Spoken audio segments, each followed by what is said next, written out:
마태복음 62번째 시간입니다. 마태복음 16장 5절에서 12절의 말씀 가지고 구반문촉이라는 제목으로 말씀 나누고자 합니다. 그럼 사자성어 중에 구반문촉이라는 말이 있습니다. 이 말의 뜻은 눈에 보이는 것이 전부가 아니다라는 것이에요. 어떤 사실을 정확히 판단하지 못하고 오해할 때 이 사자성어를 씁니다.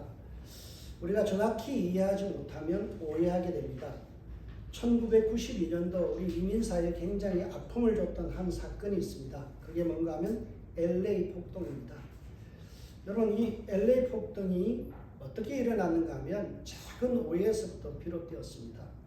당시 한인 상점의 주인이었던 사람이 10대 흑인 소녀가 절도범으로 오해한 거예요. 거기서부터 시작이 됩니다. 그래서 주인이 총을 쏘는 바람에 이 아이가 죽게 되죠. 그것이 한인과 흑인 사이에 갈등의 어떤 촉발되어지는 이유가 됐습니다. 여러분, 작은 오해였습니다. 그 오해가 얼마나 큰 아픔과 고통을 줬나요? 우리는 이해하지 못하면 오해하게 되고, 오해하게 되면 결국에는 큰 우리에게 아픔을 주는 일들이 일어나죠.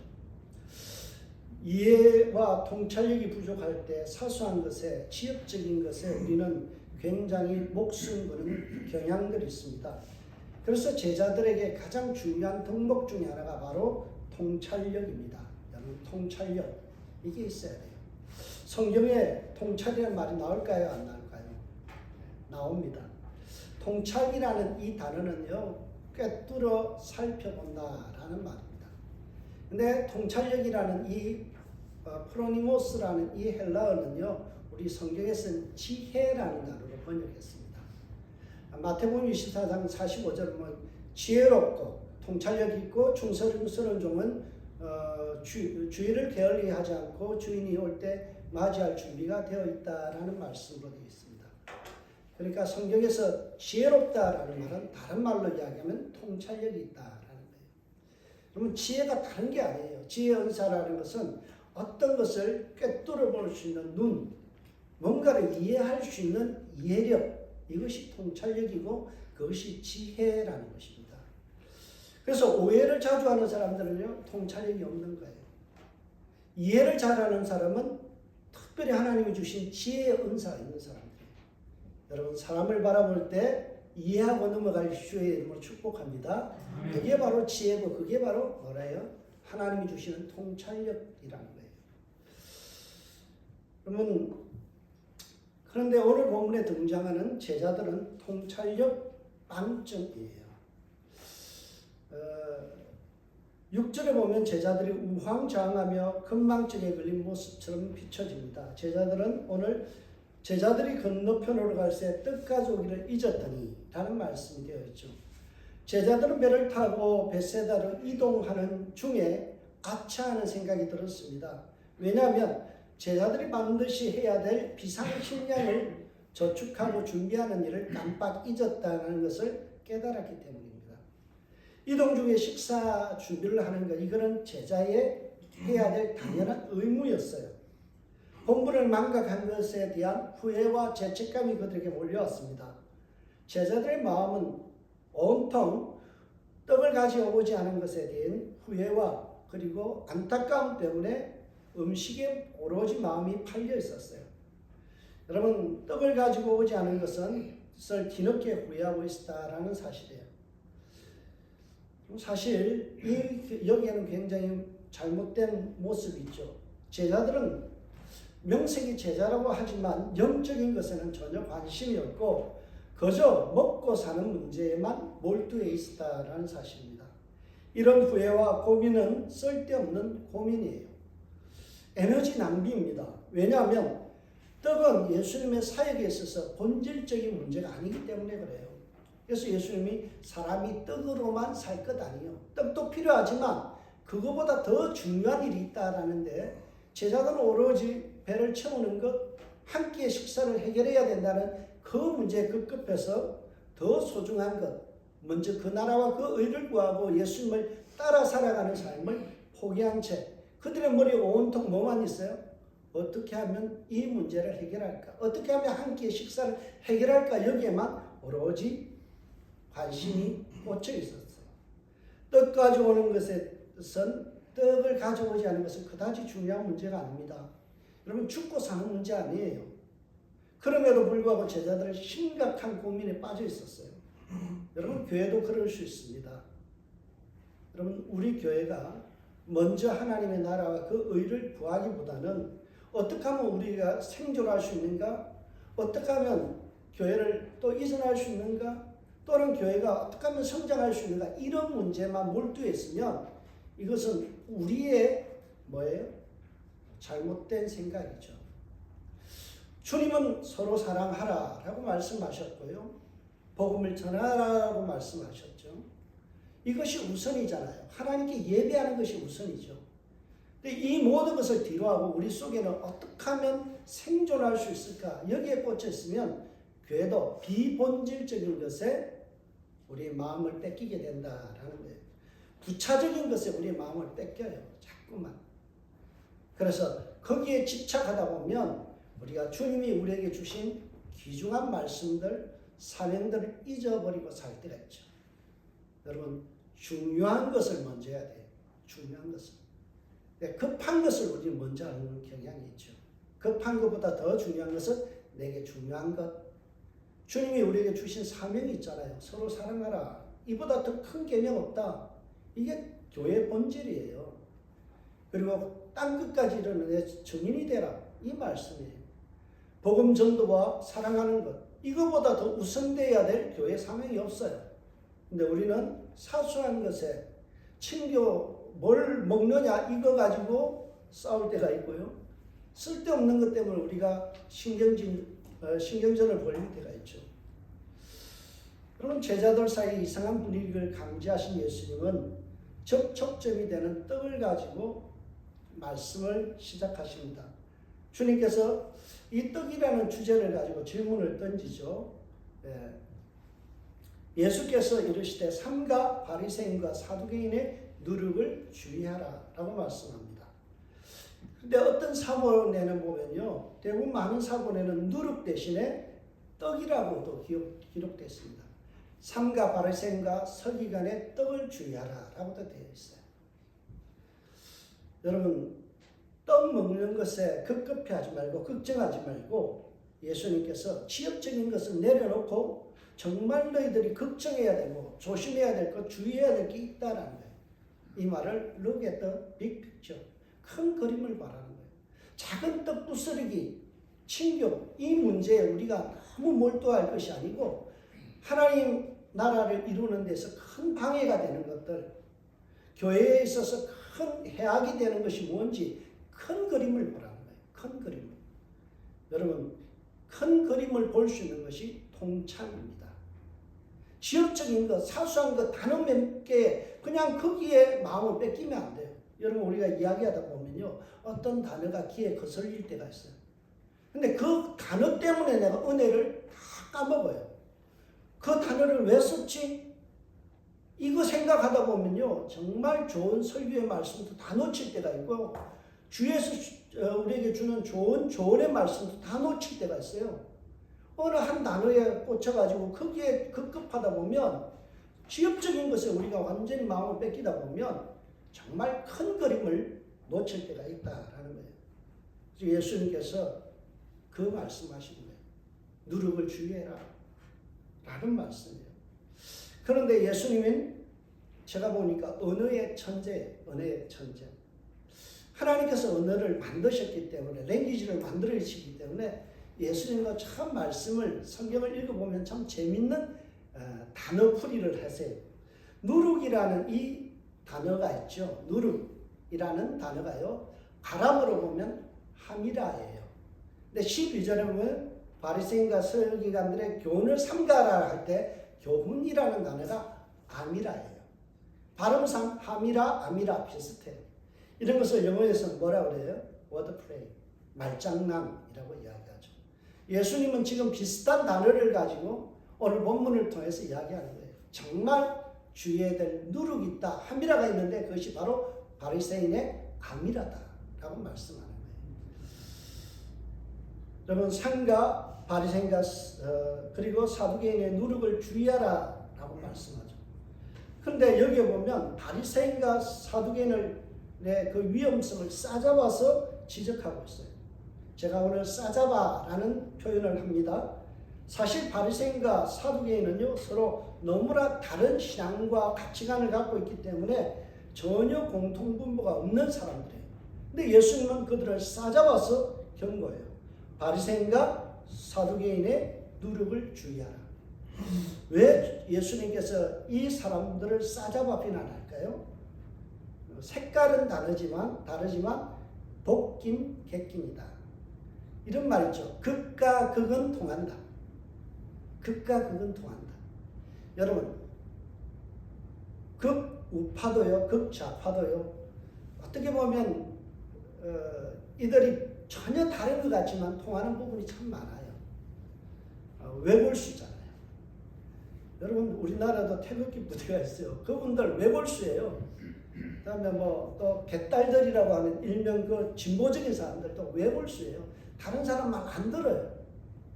그러니까 보면 양극단의 사람들은요 딱 그것만 생각하지 다른 거 생각 안 해요. 그러니까 우리가 보면요 이 극과 극은 통해요. 바리새인과 사두개는 전혀 다른 색깔이지만 까놓고 보면 똑같더라는 거예요. 양극단에 빠져 있어서 하나님의 말씀의 참뜻을 이해하지 못하고 왜곡한다는 점에서는 너무나 같다라는 거예요. 그래서 예수님께서 싸잡아서 바리새인과 사두개인들을 누룩을 주의하라고 말씀합니다. 여러분 바리새인의 경우는 어떤 사람인가 하면 신앙의 거구파입니다. 거룩한 척하는 데는 전문가예요. 여러분 주일에 우리 어릴 때 생각해 보세요. 주일에요 양복 입고 성경책 다 끼고 그리고 교회 갔다가 올 때 상점에 절대 안 들리는 사람들이죠. 옛날에 보면 고신의 중에서도요 고신파 중에서도 재근이라고 있어요. 재근파는요 주일날 밥도 안 합니다. 아주 율법적이에요. 그리고 거룩한 척하죠. 외형적으로는 율법을 지키고 안식일을 잘 지키는데 그들의 속은 어때요? 남들을 비난하고 정죄하고 저게 신앙이야? 저게 무슨 목사야? 그러면서 속으로는 뭐예요? 썩어 있는 모습이 있다는 거예요. 성경도 많이 알고 성경도 많이 읽는데 내 속에는 분노가 있고 내 속에는 뭐가 있죠? 남들을 향한 원망이 있고 남들을 향한 비난이 있고 악한 것은 가득하게 있는 거예요. 이게 누구라고요? 바리새파의 특징이라는 거예요. 그들은 속은 시커멓습니다. 그래서 윗선의 달인이에요. 누가복음 12장 1절에 보면 예수께서 뭐라고 말씀하세요? 예수께서 가라사대 바리새인들의 누룩 곧 외식을 주의하라. 오늘 바리새인의 누룩을 주의하라고 그랬는데 그 누룩이라는 것을 누가는 뭐라고 이야기해요? 외식이다. 이 외식이라는 단어는요 히포크레스라는 이 단어는요 헬라 페르소나에서 온 단어예요. 페르소나라는 것은 얼굴에 쓰는 가면이에요. 그러니까 우리가 겉은 멀쩡하고 양복 입고요. 그 다음에 성경책 끼고 거룩한 척 하는데 속에는 막 남들을 미워하고 정죄하고 그렇게 하는 게 뭐예요? 가면 썼다. 여러분 우리 교회는 가면 무도회 하는 것이 아닙니다. 겉으로는 거룩한 척 하면서 속으로는 남들을 비난하고 싫어하고 뭔가 저 사람은 권려줘야지 하는 그 악한 마음을 품고 있다면 그게 뭐예요? 바리새파 형식주의 신앙이라는 거예요. 예수님께서 그들의 이 형식주의 신앙을 경고하고 있는 거예요. 여러분 우리 속에 형식주의 신앙이 있을 수 있어요. 체면. 한국 사람들 특히 체면 문화가 강하잖아요. 목사이기 때문에 거룩한 척 하죠. 장로이기 때문에 거룩한 척 하죠. 근데 내 안에 있는 나를 보세요. 내가 얼마나 부패하고 내가 얼마나 남들에 대해서 하찮게 여기는지 한 인격을 얼마나 우리가 하찮은 존재로 취급하는지를 봐야 돼요. 저런 게 무슨 이 마음속에서 새벽기도도 안 하는 무슨 장로가 장로야? 술 먹는 장로가 무슨 장로야? 우리가 그 비난하는 게 뭐예요? 나의 의를 드러내는 형식주의인 거예요. 여러분, 바다에다 모래를 던져도 가라앉아요. 바위를 던져도 가라앉아요. 우리의 모든 죄는 하나님 앞에서 다 가라앉는 모래와 바위같이 죄는 다 죄예요. 큰 죄나 작은 죄나 우리는 죄악 덩어리 속에 살아야 하는 거예요. 뭐 묻은 개가 뭐 묻은 개 나무를 한다고요. 우리는 늘 형식에 빠져서 내가 갖고 있는 신앙의 기준을 갖고 남들을 정죄할 때가 많다. 주님은 그것을 조심해라 라고 말씀합니다. 여러분, 사두개파도 마찬가지예요. 그들은 바리새파와는 완전히 극단에 있는 극좌파의 신앙입니다. 이분들은 진보적인 색깔을 가진 사람들이에요. 그들은 철저히 모세 오경만 신봉합니다. 그래서 모세 오경 이후에 창세기, 출애굽기, 레위기, 민수기, 신명기까지는 인정을 해요. 그 다음부터는 인정을 안 해요. 역대기 뭐 이런 그 다음에 선지서 이런 건 아예 취급을 안 합니다. 모세의 율법만을 강조하죠. 그리고 하나님이 주신 제사제도, 그 다음에 회막, 그러니까 그것이 곧 성전 중심이죠. 다른 신앙은 인정 안 하는 거예요. 교회는 윤리적이어야 된다. 윤리적이어야 된다. 그 다음에 도덕적이어야 된다. 그리고 질서를 존중해야 된다.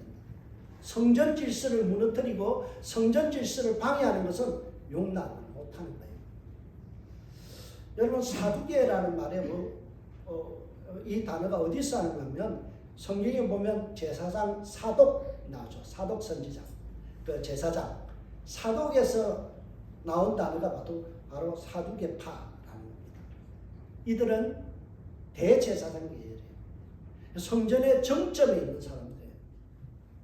그런데 그들이 뭘 하고 있었어요? 교회와 이런 종교의 지도자의 위치에 있으면서 종교 카르텔을 만들어서 이권을 챙기는 거예요. 자기의 어떤 이득을 위해서 살아가는 사람들이죠. 철저히 현실적입니다. 그래서 영도 부인하고 천국도 부인하고 천사도 부인하는 사람들. 이 세상에서 잘 먹고 잘 살고 남들에게 존중받고 존경받으면 된다. 이게 바로 사두개파들의 생각이에요. 예수님은 자신의 욕심만을 채우려는 자들을 주의하라는 거예요. 교회를 위해서, 교회를 이용해서 자기 뱃속 채우려는 사람들 조심해라. 그거예요. 여러분, 여기서 주의하라라는 단어가 나오죠. 프로세코라는 말은요, 어떤 말인가 하면 전심전력하여 조심하라라는 뜻이에요. 주의를 기울이라라는 거예요. 예수 팔아서 밥 벌어먹고 살려는 사람들 정말 조심해야 된다. 이 말이에요. 여러분, 바울이 갈라디아서 5장 7절에서 9절을 통해서요, 갈라디아 교회를 향하여 이런 말씀합니다. 너희가 다름질을 잘 하더니 누가 너희를 막아 진리를 순종하지 못하게 하느냐. 그 근면은 너희를 부르신 이에게서 난 것이 아니니라. 적은 누룩이 온 덩어리에 퍼지느니라. 지금 갈라디아 교회에 적은 누룩이 들어와서 온 교회를 망쳐놨다는 거예요. 그 원흉이 뭔가요?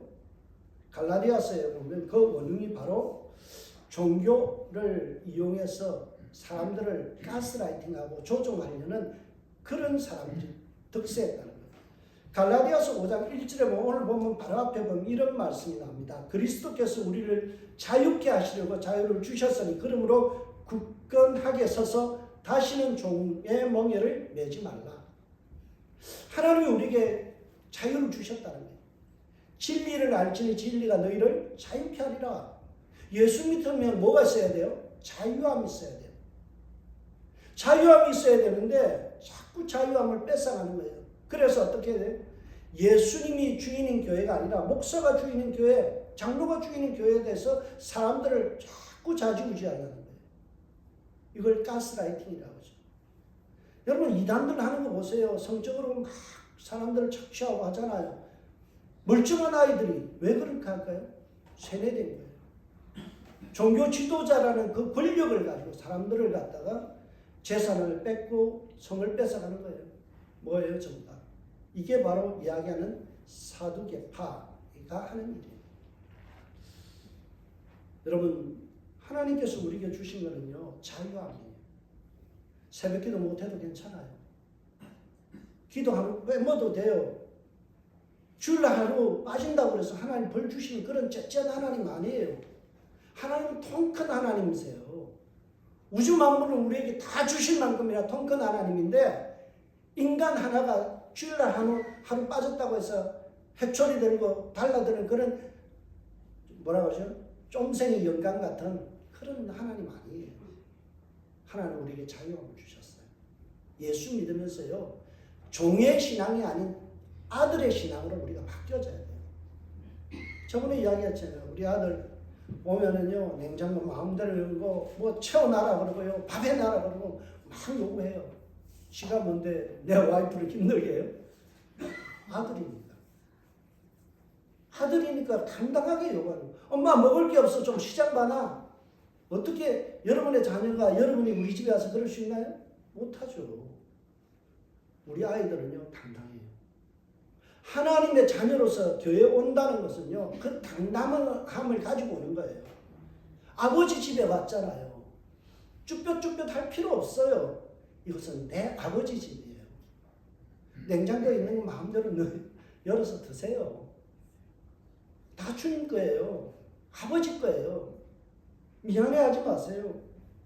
괜히 그런 것들로 분위기 잡아서 사람들을 힘들게 하는 것, 이게 사두개파가 하는 짓이다. 그거 주의하라는 거죠. 이런 불순한 누룩을 조심할 것을 우리에게 강조하고 있습니다. 마태는 오늘 본문을 기록함에 있어서 샌드위치 기법 인클루지오라고 하는데요. 어떤 샌드위치에 빵과 같이 겉면이 있고 그 안에 채소와 패티를 집어넣잖아요. 그런 구조로 됐어요. 6절과 11절에 보면 반복적인 구조의 내용이 나오죠. 삼가 바리새인과 사두개인의 누룩을 주의해라 라는 말씀이 똑같이 6절과 11절에 나오고, 그 속에 뭐가 들어있나요? 부풀려 과시하려는 성장주의를 경계하고 있어요. 뭔가 허세를 부리는 신앙, 부풀리는 신앙을 조심하라는 거예요. 여러분, 누룩의 특징이 뭔가요? 부풀려 올리는 거예요. 뭔가 더 있어 보이게 하려고 하고요. 뭔가 멋있어 보이게 하려고 하고, 뭔가 헛세를 부리면서 멋지게 보이려는 것. 이게 바로 누룩이에요. 여러분, 부풀려 과시하려는 성장주의. 이것은 우리가 정말 조심해야 돼요. 누룩은 부풀게 하는 특징이 있습니다. 그런데 단순히 자신만 부풀어지게 하는 것이 아니라 남들까지도 허세에 쩔게 만들고 부풀어 허영심에 가득 차게 만드는 그런 전념성이 있는 것이 바로 누룩입니다. 예수님께서 바리새인과 사두개인들을 향하여 악하다라고 했을 때, 이 악하다, 페라이조라는 단어가 어떤 뜻이라고 했어요? 주의까지 변질시킨다라는 거예요. 그럼 악이라는 것은 주의까지 변질시키는 거예요. 남들까지 허세의 신앙을, 남들처럼 멋있게 보이려는, 자기를 자꾸 포장해서 멋있게 보이려는 그런 신앙, 이것을 전파하고 그것을 유행처럼 교회 안에 번져나가게 한다. 여러분, 주님 앞에 진실해야 돼요. 주님 앞에 정직해야 돼요. 우리는 다 죄인이에요. 허물 많은 사람들이에요. 근데 내가 뭘 포장을 한다고 해서, 여러분, 제 후배가 참 선교사로 나가 있는데, 필리핀에 있는 선교사가 그런 말이에요. 형, 인간은 똥자루 하나씩 차고 사는 존재야. 겉은 멀쩡한데 속에는 다 똥자루 하나씩 차고 있다는 거예요. 그 말의 뜻이 뭐예요?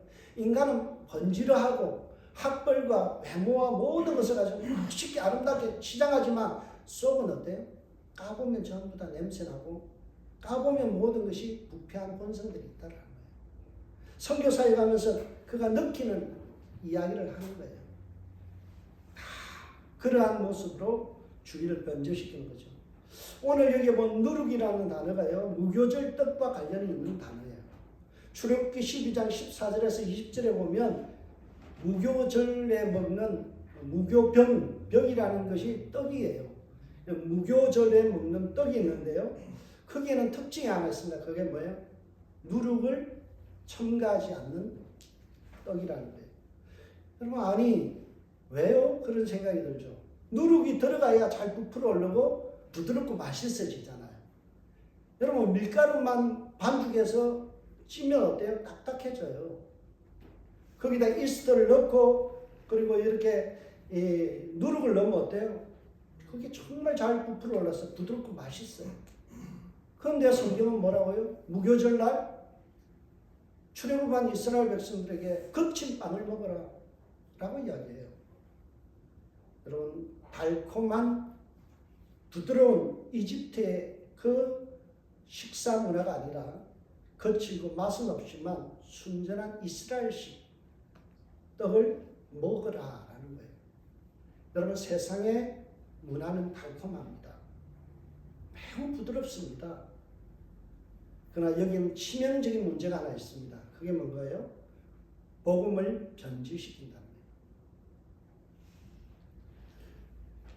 거예요. 옥하은 목사님의 아들 옥성호 씨가 지은 이전에 있었던 책인데요. 심리학에 물든 부족한 기독교라는 책이 있습니다.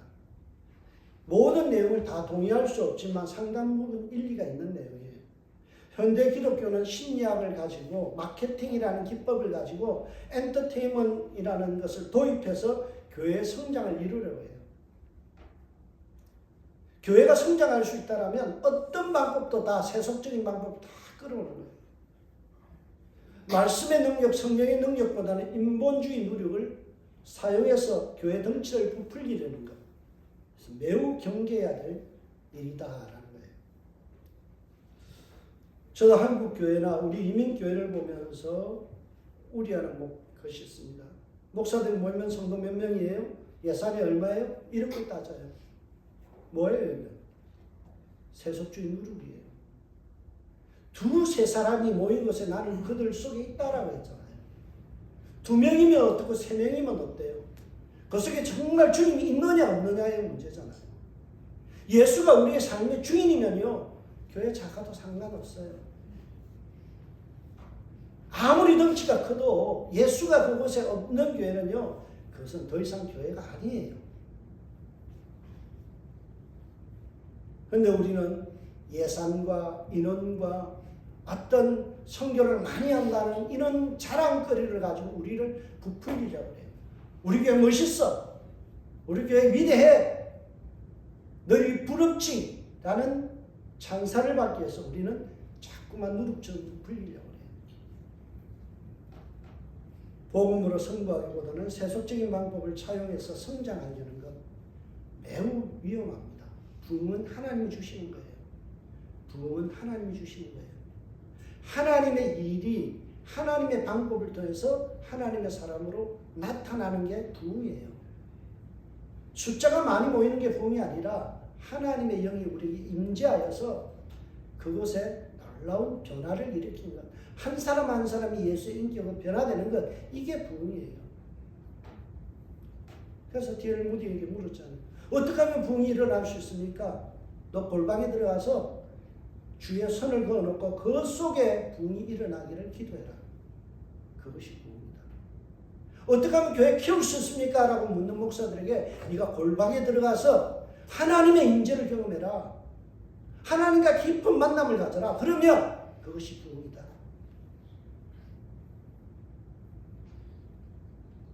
오늘날 교회는 몸집 풀리기에 너무 혈안이 되어 있습니다. 톰 라이트라는 이 위대한 신학자가 있어요. 그분이 오늘 본문을 주석하면서 이런 내용을 기록했어요. 하나님 나라의 참 메시지가 타락하고 희석되는 것에 주의하라는 뜻이다. 하나님 나라의 참 메시지가 타락하고 희석되는 것을 주의하라는 것이다. 그러면서 톰 라이트가 참 멋있는 표현을 해요. 복음에 물을 타지 마세요. 여러분, 술에다 물 타보세요. 농도가 확 줄어듭니다. 맛이 없어져요. 복음에다 물 타게 하지 말라는 거예요. 정말 복음은 예수 그리스도예요. 예수 그리스도만이 존귀케 되고 예수 그리스도만이 드러나야지 그게 뭐예요? 진짜 설교고요. 진짜 멋있는 교회예요. 제가 요즘 읽고 있는 그리스도 중심의 설교라는 그 로이드 존스의 책을 읽으면서 로이드 존스 목사님 이런 말을 해요. 우리가 기도해야 된다. 목사는 특히 설교를 위해서 기도하고 성도들도 기도해야 되는데 뭘 위해서 기도해야 되는가? 목사가 보이지 않고 설교가 보이지 않고 예수 그리스도가 보이도록, 예수 그리스도만이 드러나도록, 그것이 진짜 기도해야 되는 겁니다. 여러분, 제 말에 은혜 받지 마세요. 여러분이 만나야 될 분은 제 설교를 통해서 예수 그리스도를 만나야 돼요. 예수님만이 존귀케 돼야 돼요. 예수님만이 드러나는 교회, 예수님만이 영광받는 설교가 돼야 돼요. 그것이 진정 복음으로 승부하는 교회예요. 작은 악이 전체를 망칠 수 있어요. 오늘날 얼마나 교회들이 작은 악을 용납하나요? 여러분, 성경이 분명히 동성애는 죄라고 하는데, 근데 그것을 죄라고 인정하지 않는 교회들이 얼마나 많아요. 자기들이 교회 건물을 뺏기기 때문에, 때로는 목사들이 지금까지 넣어놓은 연금을 받지 못하기 때문에, 그래서 그 교단을 못 떠나요. 여러분, 감리교에서요, 은퇴하게 되면 한 달에 4,000~5,000 불씩 나옵니다. 얼마나 대단한 펜션이에요. 그걸 포기할 수 없다는 거예요. 작은 누룩을 그냥 용납하는 거예요. 작은 악이 전체를 망칠 수 있어요. 여러분, 한번 타협하면 걷잡을 수 없이 밀려드는 것이 세속주의입니다. 그 위험성에 우리는 조심해야 됩니다. 그런데 제자들은 예수님의 말씀에 따라서 알아듣지 못합니다. 동문서답합니다. 제자들은 세속화의 경고의 말씀을 놓고 예수님께서 떡을 챙겨오지 않는 것에 대해 애둘러서 책망하시는 것으로 착각합니다. 그리고 자기들끼리 주고받는 말로 우리가 떡을 가져오지 아니하였도다 라는 말을 통해서 공동 책임으로 돌려버립니다. 우리가 떡을 가져왔다. 제자들은 떡을 챙기는 일이 누구의 일인가를 놓고 심하게 다퉜어요. 여기에 보면 제자들이 의논했다라고 했는데, 의논이라는 이 단어가요, 영어로 보면 arguing 돼 있어요. 논쟁했다라는. 떡 가져오는 것 누구 책임인지를 놓고 치열하게 싸웠다는 거예요. 논쟁했어요. 그러고 나서 서로 니탓 내탓 하다가 결론은 뭐예요? 우리 모두의 책임으로 그냥 인정하고 끝내자라는 거예요. 예수님은 지금 그들의 책임 소재를 따지고자 하는 게 아니에요. 예수님은 종교가 썩어서 악취나게 될 때 어떤 일이 일어나는지를 말씀하고 있는 거예요. 왜 이렇게 제자들이 예수님의 의도를 파악하지 못했을까요? 왜 동문서답할까요? 우리 흔히 말로 핀트를 왜 못 맞췄을까요? 그것은 말씀을 문자적으로 해석했지 그 말씀 속에 숨어있는 참 의미를 이해하지 못했다는 거예요. 변월망지라는 말이 있어요. 손가락이 달을 가리키는데 사람들은 손가락만 쳐다본다는 거예요. 예수님의 말씀에 깊은 의미가 있는데 그것은 생각 안 하고 문자적으로 누룩을 주의해라, 떡 가져오지 않은 거 이거 때문에 떡 이야기하는구나 라고 착각했다는 거예요. 여러분, 흔히 신문을 읽을 때 이런 말을 하죠. 자간, 횡간을 읽어라.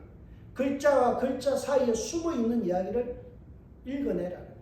그래야 글쓴이의 의도를 파악한다.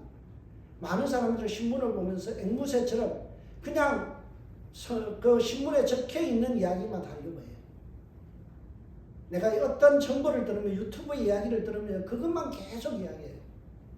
왜 그런 이야기가 나왔는지에 대한 행간을 읽지 못하면 우리는 오해하게 됩니다. 그 행간을 읽어내는 것을 통찰이라고 이야기하죠. 여러분, 이탈리아에 사회학자가 있습니다. 이 사람 누군가 하면 프란체스코 알베로니라는 사람인데요. 이분이 참 위대한 사람이에요. 이탈리아 사회학자고 정신의학자고 심리학자고요. 작가예요. 대단한 사람이죠. 한 가지 하는 것도 힘든데요. 이 사람이 이탈리아에서 아주 뛰어난 스카입니다. 이분이 이런 말을 해요. 새로운 것을 보는 것만이 중요한 것이 아니다. 모든 것을 새로운 눈으로 보는 것이, 통찰을 가지고 보는 것이 정말 중요하다. 똑같은 것을 매일 봐도 새로운 것을 깨달을 수 있는 것. 이게 통찰이다. 성경 우리가 수십 번 읽잖아요. 수많이 읽잖아요. 그렇게 읽는데도 그 말씀 속에서 새로운 은혜를 발견해내는 것, 이게 통찰이에요. 똑같은 하늘은 매일 보지만 그 하늘 속에서 주시는 하나님의 은혜를 찾아내는 것, 새롭게 보는 눈이 있어야 돼요. 여러분, 매일 출근하는 길 있잖아요. 매일 다니는 길 있죠. 무심코 지나가다가요, 그 길가에 핀 꽃 한 송이를 발견할 때 얼마나 큰 기쁨입니다. 이전에 보이지 않는 게 보일 때, 이걸 통찰이라고 합니다. 여러분, 문자적으로 해석하고 그냥 성경을 읽어 내려가면 보이지 않아요. 우리가 하나님의 은혜 가운데서 우리의 눈이 열려지면 새로 이 말씀이 이런 말씀이구나 깨달아지는 거죠. 근데 우리는 어때요? 일지반해라는 말이 있습니다. 일지반해라는 말은요, 하나를 알면 하나를 보면 열을 깨닫는 게 아니라 하나를 보고 반만 깨닫는 거예요. 일지반해라는 거예요. 여러분, 성경을 읽으면서 주님의 은혜를 생각할 때 일지반해에 빠지는 사람들이 있어요. 정말 깊이 있는 하나님의 말씀에 생명력 있는 말씀을 우리가 제대로 이해하지 못하고 반만 은혜를 받는 거예요. 반쪽짜리 은혜를 받는 거예요. 저는 오늘 본문을 읽으면서 제자들의 어리석음을 봅니다.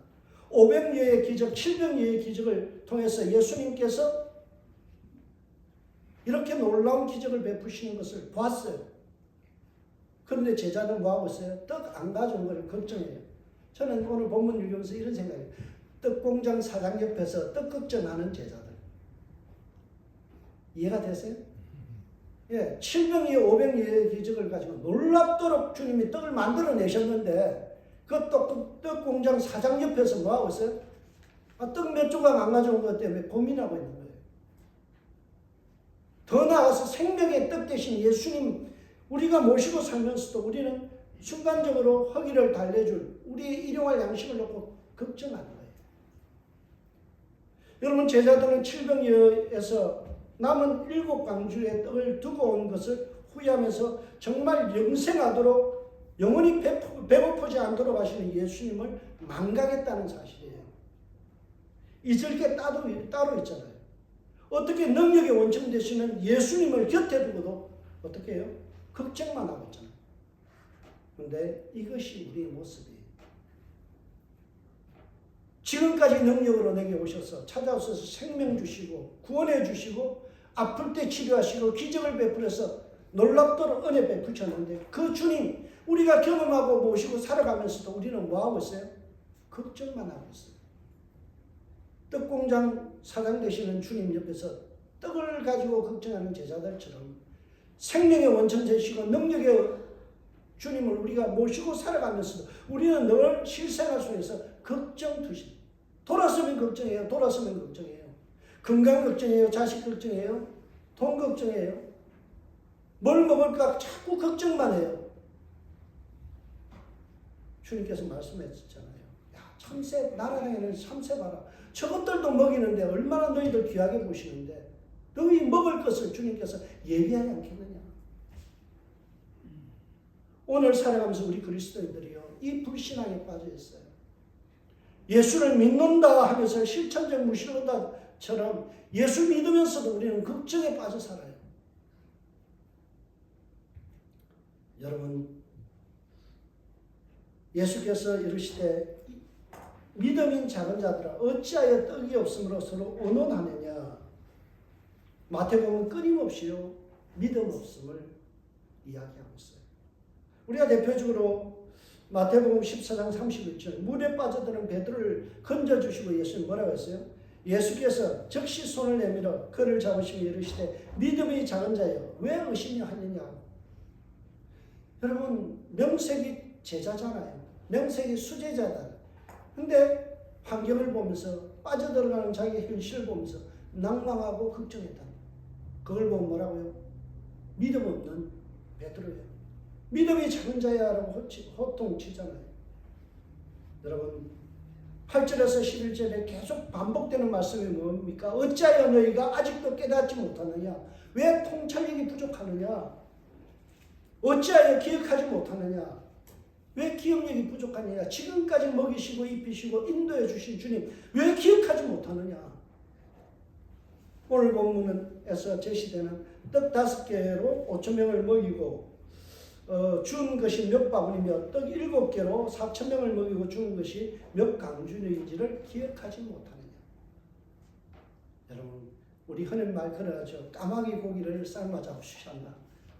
왜 자꾸만 깜빡깜빡하는지. 어찌하여 지금도 내 인생 속에 개입하시고 이끌어주시고 후원해주시고 밀어주시고 그렇게 우리에게 도와주시는 그 주님, 능력의 주님을 왜 기억하지 못하느냐. 여러분의 영안이 열리시기를 바랍니다.